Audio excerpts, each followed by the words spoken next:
గత ప్రభుత్వంలో ధనం, ప్రభుత్వ ధనం, ప్రజల ధనం బాగా దుర్వినియోగం చేశారు. మనం చూసాం దారుణంగా. అంటే అది లెక్కకు మించి చేశారు. ఎలకలను చంపడానికి 16 లక్షలు 17 లక్షలు ఖర్చు పెట్టారంటే ఏంటి సార్? అసలు ఏంటి అసలు మన దేశం, అసలు మన ఆంధ్ర రాష్ట్రం ఏంటి పరిస్థితి? ఇలాంటి సీనియర్ నాయకుడు ఏమనుకుంటున్నారు అసలు? అదే యాక్చువల్గా ఆయన చుట్టూ ఉన్నదే ఎలకలు. వాళ్ళకేమో రివార్డులు ఇచ్చి ఇంట్లో 4 ఎలకలు ఉంటే దానికి ఏమవుద్దండి? ఏదో 4 ప్యాడ్లు పెట్టుకుంటారు. బాగా అయితే 10,000 ఖర్చు అవుద్ది. మరీ ఇల్లు అంతా ఎలకలు ఉంటే 10,000 సంవత్సరానికి. సో ఇలాంటివి ఎన్నో చూసి నవ్వుకోవాలంతే. తినే పఫ్ఫుల విషయంలో కూడా అసలు 24 గంటలు అక్కడ ఆఫీసులో కూర్చునే వాళ్ళందరూ పఫ్ఫులు తిన్నా అంత అవ్వదు. కానీ నిజంగా ఎవరు ప్రశ్నించే పరిస్థితి లేదు సార్. అప్పుడు ప్రశ్నిస్తే, మీలాంటి వాళ్ళు ప్రశ్నిస్తే అరెస్టులు, మీ మీద దాడు, అంతేగా. సో నిజంగానే ఇప్పుడు చంద్రబాబు నాయుడు గారు కేవలం శ్వేతపత్రాలు రిలీజ్ చేయడంలోనే చూపిస్తున్న శ్రద్ధ, మరి వాళ్ళ మీద యాక్షన్ తీసుకునే దాని మీద లేదు అనే వస్తుంది బయట నుంచి. అంత స్పీడ్గా యాక్షన్ తీసుకోవట్లేదని క్యాడర్ కొంత నిరుత్సాహంలో అయితే ఉన్నారు. బట్ అంత స్పీడ్గా తీసుకోవాలి అంటే ఈ సజావుగా పరిపాలించే వాళ్ళకి అది సాధ్యం కాదు. It will take time. So ఈ విషయంలో ప్రజలు ఏంటంటే సఫర్ అయి ఉన్నారు కాబట్టి వాళ్ళు చాలా కోపంగా,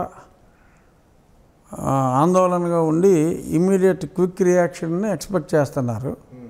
బట్ క్విక్ రియాక్షను అంటే మనకున్న వ్యవస్థలో, మనకున్న చట్టాలు, మనకున్న న్యాయస్థానాలు, ఈ అన్నిటిని చూసుకుంటే క్విక్ రియాక్షన్ అనేది డేంజర్.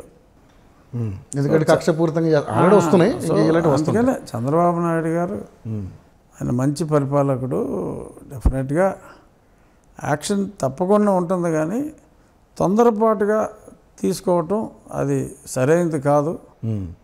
అక్కడ ఆయన పరిపాలన దక్షతను మెచ్చుకోవాలి. అలాగని ఈ దెబ్బతిన్న వాళ్ళు యాంగ్జైటీని మనం తప్పట్టకూడదు.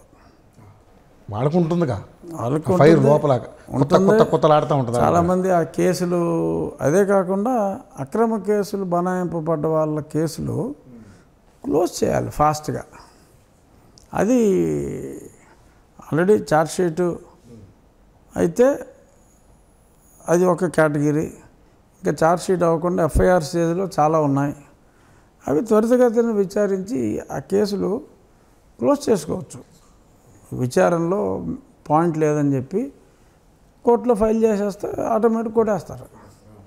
సో అంచేత అక్కడ కొంచెం ఎక్కువ చొరవ అవసరం. అంటే ఈ పరిపాలన ఇందులో పడి మరి అక్కడ కొంత స్పీడప్ చేయొచ్చు. ఓకే, వీళ్ళ మీద యాక్షన్లో కాదు కానీ దొంగ కేసులు పెట్టబడ్డ తెలుగుదేశం పార్టీ కార్యకర్తలకి కోర్టులకు తిరగలేక, పోలీస్ స్టేషన్లు తిరగలేక చాలా ఇబ్బంది పడుతున్నారు. ప్రభుత్వం వచ్చిన తర్వాత కూడా వాళ్ళకి కొంచెం ఇంట్రెస్ట్ ఎక్కువ అవుతుంది. సో అక్కడ కొంత ఎక్స్ట్రా ఫోకస్ అనేది ఉంటే బాగుంటుంది. అంటే ఇంకెంత 2 నెలలు అయింది, ఇంకా కరెక్ట్ 2 నెలలు. సో 2 నెలల్లో అంత ఫాస్ట్గా నిర్ణయం తీసుకోవాలి అన్నా కూడా అంత ఈజీ కాదు. ఇంకా పోలీసులు పోస్టింగ్లు అన్నీ కూడా ఇంకా జరుగుతూనే ఉన్నాయి. మొన్నటిదాకా పాత పోలీసులే ఉన్నారు. సో చేయలేరు. సో ఇంకా పూర్తిగా కూడా ఎస్ఐలు, సిఐలు ట్రాన్స్ఫర్లు ఒక 10 రోజులు అయింది. సో అంతకుముందు చేయాలి అన్నా కూడా చేయలేని పరిస్థితే. ఇప్పుడు రాబోయే నెక్స్ట్ 2-3 వీక్స్లో ఏదన్నా ఒక డైరెక్షన్ ఇచ్చి ఆ కేసులు సింగిల్ డెసిషన్ తీసుకుని ఈ కక్షపూరితంగా పెట్టిన కేసులను చేయాలి అంటే మళ్ళీ దానికి ప్రొసీజర్స్ ఉంటాయి లీగల్గా. సో మరి గవర్నర్ని కలిసా, మరి చీఫ్ జస్టిస్ని కలిసి కొన్ని కేటగిరీ ఆఫ్ కేసుల్ని ఎలా ఎక్స్క్లూడ్ చేయాలి, ఈ కోర్టుల మీద కూడా అన్నెసరీ బర్డెన్ లేకుండా కేవలం కక్షపూరితం అని చెప్పి తెలిసినాయి. ఏదో సోషల్ మీడియా పోస్ట్ పెట్టారు, 3 మంది మీద కేసులు పెట్టారు. సో ఇలాంటివన్నీ తీసేయచ్చు. బట్ ఇప్పుడు దాకా పోలీస్ ట్రాన్స్ఫర్లు అవ్వలేదు కాబట్టి, ఇప్పుడు అయినాయి కాబట్టి this is the right time. నా ఉద్దేశం డెఫినెట్గా రాబోయే నెల రోజుల్లో రిలీఫ్ వస్తుందని అనుకుంటున్నా. రెడ్ బుక్ మంచి ఇష్యూ నడుస్తుంది. ఏంటి అసలు రెడ్ బుక్ దాని కథా కాంబినేషన్ ఏంటి లోకేష్ అసలు? గారు చాలా క్లియర్గా చెప్పాడు.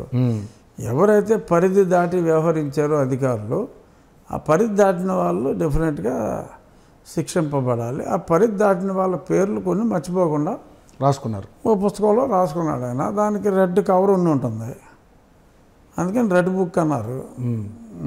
అంతే తప్ప ఏపీలో రెడ్ బుక్ రాజ్యాంగం నడుస్తుంది అంటున్నారు. ఒక పక్క యాక్షన్ తీసుకోవట్లేదు, మొర్రో అని నడుస్తున్నారు. రెడ్ బుక్ రాజ్యాంగం నడుస్తుంది అంటున్నారు. ఏది నిజం ఇందులో? ఇప్పుడే కదా మన మాటలు. అవును, ఇంకేం యాక్షన్ తీసుకోవట్లేదు, జనం ఏడుస్తున్నారు అంటున్నారు. అది మీ కార్యకర్తల దగ్గర నుంచి వస్తున్నటువంటిది. ఇప్పుడు ప్రతిపక్షం నుంచి వస్తుంది ఏంటంటే రెడ్ బుక్ రాజ్యాంగం నడుస్తుంది అనేది వాళ్ళంటే. ఏమి నడిచింది ఇప్పుడుదాకా? నిజంగా అందులో ఉన్న వాళ్ళు శిక్షింపబడాలని మేము కోరుకుంటున్నాం, పార్టీ కేడరు మేము అందరూ కూడా కోరుకుంటున్నాం. కానీ ఇంకా త్వరగా నిజంగా రెడ్ బుక్లో రాజ్యాంగం అనే పేరు తప్పు, అలా వాడుకోకూడదు. బట్ రెడ్ బుక్లో ఉన్న వాళ్ళని తొందరగా శిక్షింపబడాలని మనస్ఫూర్తిగా ప్రజలు కోరుకుంటున్నారు, మేము కోరుకుంటున్నాం.